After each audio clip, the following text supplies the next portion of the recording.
I can already hear you saying, but Dov, how can you infer meta from free-for-alls? And the truth is, you can't really, but these conclusions I'm sort of laying out here are based on quite a few battles I've played, not only in free-for-all, but regular LAN battles as well.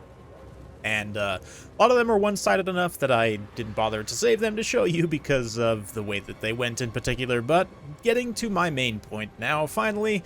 In today's video, I'll be featuring Sarthrel the Everwatcher, the classic, one of the best long-time legendary lords for Warriors of Chaos. Now with successive nerfs to Be'lakor, I think he might step up into the top place in the meta. Number one is, of course, he's a flying Tzeentch demon, which means he gets barrier and the ability to use it at its greatest effect. He's also got Lore of Metal, which is at an all-time high, in my opinion, with Great Arcane Conduit giving a passive plus 10% spell mastery, meaning he does even more damage with his final transmutation and Searing Doom. The rest of the build here is, I mean, it's a meme free-for-all build, I'm going to be 100% honest with you, but it does sort of reflect my feelings on the overall state of the game at the moment. We've got a front line of armored rank 9 Chaos Trolls. Yeah, monstrous infantry. Weird spawns backing them up with some regular spawn of Tzeentch as well. And then Marauder Horsemen. Let's take a look at some of my XMT friends builds here from Ice Power, who is about to get horribly sandwiched. Ice Power is a great dude. He does not deserve what's about to happen to him. I just want to get that clear up front. But spoiler alert, it's all coming down. Chameleon Skinks, we've got Cohort of Sotek. Got Cohort of Quaddle here, some regular Croxigors, Feral Cold Ones, regular Croxigors. Yeah, he's got a Salon of Life here, so actually brought kind of an army, to be honest. Whereas Gojira's Chaos Dwarfs consist of some Hobgoblin Archers. We've got some Bull Centaur Renders and a bunch of Hobgoblin Wolf Raiders, including the ROR. And that's it. So yeah, just Hobgoblin Archers and Bulls. That's pretty interesting.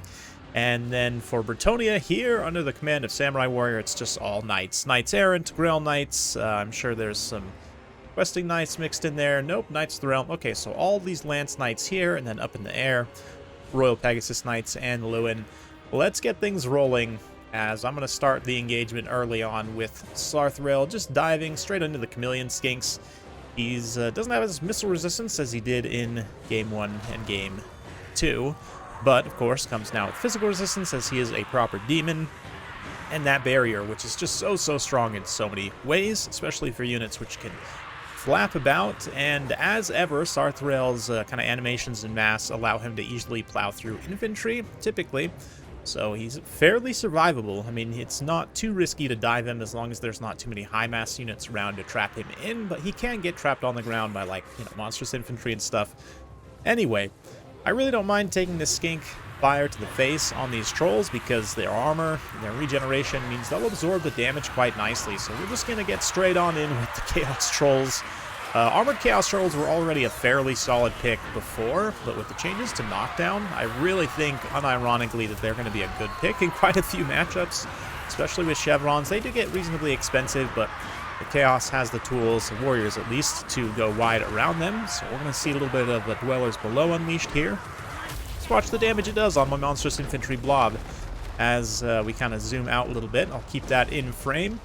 And we'll take a look at the background as Lewin starts to chase Drazoath around. We get the Hobgoblin Wolf Raiders moving into very unchivalrously, but in the near ground you see I get this insanely juicy final transmutation, hits a bunch of these Knights here, hits a significant portion of the Lizardmen's army, including Chameleon Skinks, Cohort of Quaddle, lots of high value units. Of course the damage shield gets popped there, Shield of the Old Ones.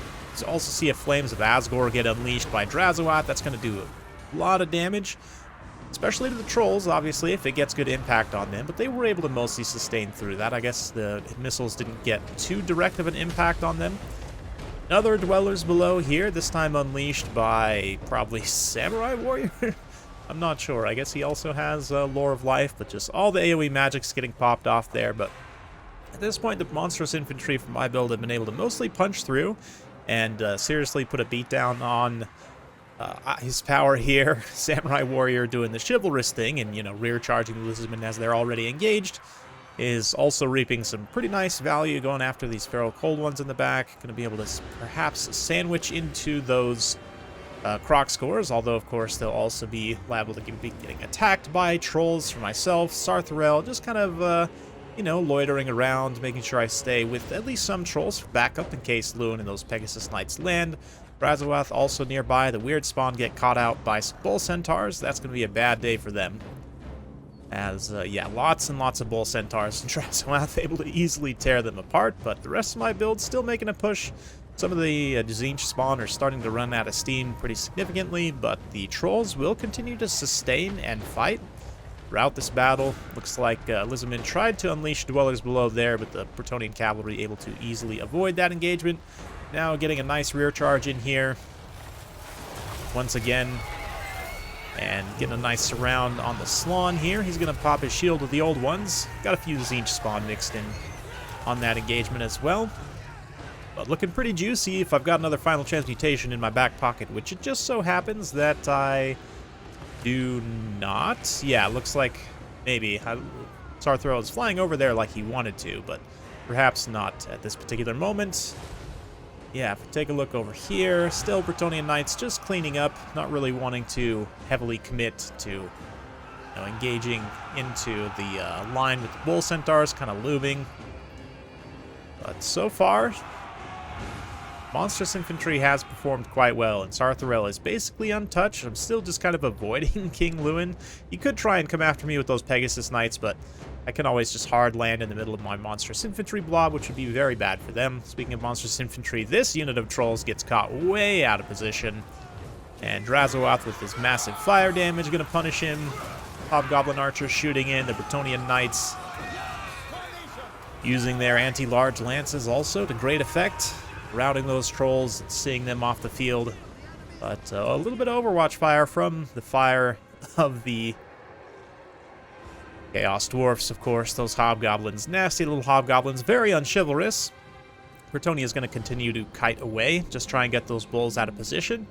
Maybe even get my help in taking out some of those bulls, but right now I'm pretty well ahead on the balance of power. Also pursuing these two Grail Knights, which are caught out of position, away from the rest of the Bretonnian army here. I'm trying to just cut off their advance, bog them down with Chaos Trolls. They're doing their best to reposition and bravely run away, I think, in the words of the legendary Monty Python and the Holy Grail. It's Arthuriel kind of struggling to land there a little bit, but eventually does get the one unit at least somewhat stopped up. Grail Knights are fast enough that they can mostly avoid my Monstrous Infantry blob, but let's keep that in the background as we zoom away, keep a nice wide view. Bretonnians getting caught up on the edge of the map here against what's left of the Crocsgores. That allows the Bull Centaurs to get in here and once again hammer and anvil into both units, to be honest. Bulls are just going to feast on some value here. Brazowath also swooping in, looking like he's lining up for a breath attack, perhaps, or no, maybe just coming for a full charge. Wanting to perhaps save the breath attacks. I'll be honest, I haven't seen if they've been used already, but still just continuing to pursue those Grail Knights now into the forest. They're basically taking free damage this whole time, which is pretty unfortunate for Samurai Warrior, but it's great for me, obviously. I'm just kind of feasting on value for the time being. And the Bulls also finishing off what's left of Ice Power's Crocsagores there. And also trying to get at the Bretonnians as best they can, but Bretonnia is also, again, just avoiding combat here, bravely running away, repositioning to try and not take an unfair engagement here with the Bulls nearby and Brazowath. I mean, they could maybe come in and get some good damage done and pull away before these units were able to get in to help. Maybe try and shut down a couple of these Goblin Archers, but perhaps not. Over here, we're going to see, is this another final transmutation? No, it looks like a Sword of Corone there for King Lewin as he kind of fails to land in that forest engagement. Fortunately, that still has been happening quite significantly, but yeah, the Pegasus Knights try to dive in with him to bail out the damsel in distress, but we're able to still rout her off anyway. See most of those Grail Knights off the field as well. So again, some nice value once again there. Now we're going to fast forward a little bit through this phase as it's a bit of a game of cat and mouse, trying to decide who's going to attack what. I've got to reposition my forces to try and put pressure on Gojira's Chaos Dwarfs. Samurai Warrior also reforming his knights up into cohesive unit so he can work together and not get caught out of position. But we'll see.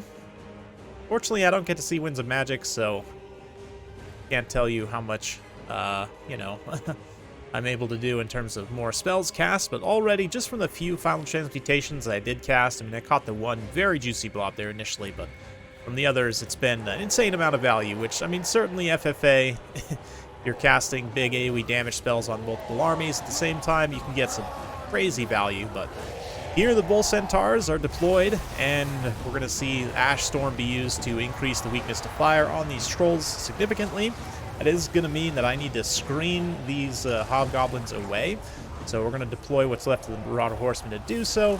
Looks like the Pegasus Knights of Bretonnia are also coming to help. They kind of,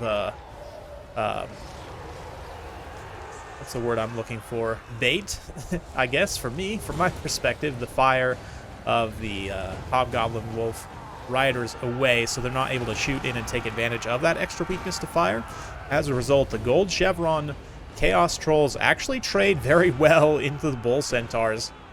Again, I know it's like a weird situation because of the FFA, but even still, I feel like it needs more investigation, and certainly the other games I've played with the Gold Chevron Chaos Trolls with Sarthorael seems decent.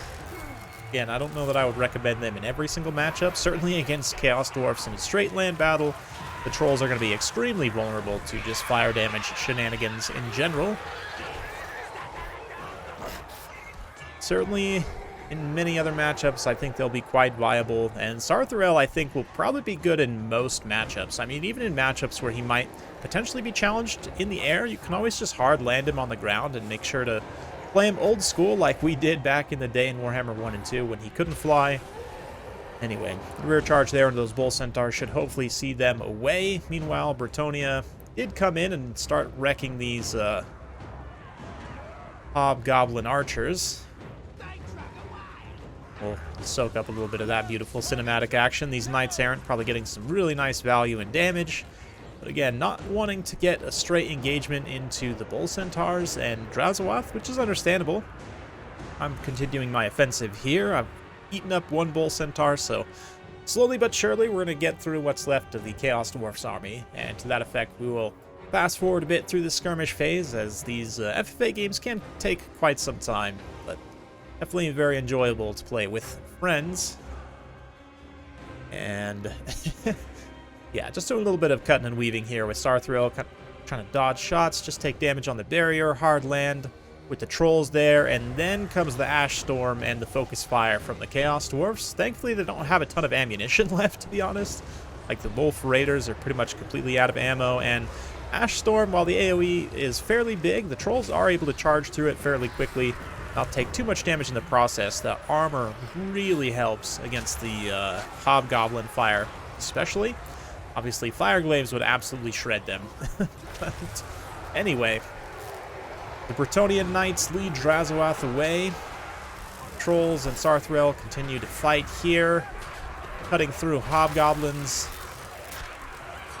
Khans boys trying to fight their best. They're actually going to do fairly well against Sarth. I mean, Sarthorael, yeah, it looks like he's fighting the regular ones rather than Oglacan's Wolf boys, but here see the Bretonnian Knights just get a nice collapse. Drazowath gets actually killed straight up by Lewin, and the Knights just come in and sandwich what's left of the Bull Centaurs. So, you know, typical Bretonnian Knights, just like very chivalrously avoiding combat until they can swoop in at the last minute, get a massive charge, and claim all the credit, right? I think that's, yeah, that's probably right on. Spot on. Anyway, they're going to massacre those Bull Centaurs and then immediately pull away. So Gojira's pretty much out at this point. Might have a couple units that rally towards the edges of the map, but it's pretty much down to just me versus Samurai Warrior. Samurai Warrior was able to get a significant amount of value, although I do still have a pretty considerable lead. As long as I can maintain that lead, probably not going to be able to get last man standing, although we'll see. Might be able to finish off the Bretonnians. And we're going to get a nice, big, pitched combat between the Trolls and the Knights. Sarthorael, of course, now with physical resistance, uncomfortable fighting Grail tier units like these Royal Pegasus Knights with their magic damage. But still just having a grand old time. Just, you know, with those animations. Yes. God love Sarthrael. Long has been one of my favorite legendary lords, and you know, throughout even Warhammer 1, honestly, was probably my favorite to play as Warriors of Chaos. Just trolly and, you know, skate around, and because of his mass, just be able to charge through units. Now, of course, with flying and barrier, even cheesier than ever, but still quite strong. And again, with Be'lakor not being as good as he once was, he's still probably, honestly, the best choice if I really get critical about it. But I don't know, Sarthrael offers a lot, and he's not very expensive either. I mean, I think with this kit I brought him, he's probably less than 2,000. Just pretty crazy considering the amount of value I've been able to get with him. If we take a look here now, up to 5,600 value. So again, free-for-all kind of inflates that significantly because I'm fighting multiple armies at the same time. So those AoE damage spells get a lot. But even just as a combatant on his own, he's decent. Certainly Lewin will be able to beat him, no question about that. In case you're wondering, the trolls did get slaughtered by knights in the background as I was pontificating about this beautiful birdie lord. Knights there, you can see just piles of troll bodies, and yes, the last of the trolls being felled by the charging knights of Bretonnia, continuously lancing them, just literally escorting them off the battlefield. And with that, I am extremely unlikely to get the last man standing. In fact, Sarth himself is facing his own demise at the hands of King Lewin and the Knights, but his work is done, and all that remains is to fall. Gojira also has a couple of these Hobgoblin units that came back from route that need to be taken care of, so we'll fast forward as Sarthrael meets his end. And thankfully, I still had enough score to just hang on. It ended up being very close, actually, within 400 points score with myself versus Samurai Warriors Bretonnia. So, yeah, it was definitely a fun one. I also, we all decided to go with a similar color scheme just for you guys so you could enjoy trying to view that. But anyway, yeah, almost 6,000 damage gold value on Sarthrael. Almost 30,000 total damage dealt. I mean, absolute powerhouse. Again, in land battles, I have been able to play with him. He's been very strong as well. Two of my Armored Chaos Trolls also pay out like 2,000 value. The other two, not as much, but still decent value, all things considered. Marauder Horseman also do a nice job. Or Ice Power didn't deserve what he got, but still was able to trade okay. I mean, the Cohort of Waddle gets some value here. Yeah, the Cohort of Sotek gets some value. Actually, discussion for another day, but I really like the pairing of these two units specifically together. They can kill a lot of things, to be honest, and they can't get away. Anyway, moving on over to Samurai Warriors, second place. Knights of Bretonnia definitely did a lot of repositioning, but at the end of the day, did come in and get some really nice value, and it almost ended up working out. Strategy of just, you know, bravely repositioning and then charging in at opportune moments. For Gojira, I mean, Bulls, thankfully, are largely limited. They didn't get too much insane value. The Hobgoblins also, an interesting one. The Hobgoblin Archers, I feel, are just generally not very cost-effective, even in a battle like this, where they had a lot of time to fire. I mean, granted, Gojira was chasing people around a lot of the time, too, so it's not like they were given a lot of time to just sit and shoot. But, I don't know. I think just generally the Hobgoblin Archers don't do enough damage to justify their cost. But that's just me. Anyway, let me know what you guys think in the comments down below. I hopefully can get you some more, you know, even battles with Sarthrael and the Chaos Trolls. Or if any of you guys want to go out and try it and send me the replays, feel free to pop it on my Discord. Thanks for watching. Be sure to subscribe if you're not. Hit that bell notification. Thanks again. We'll see you next time.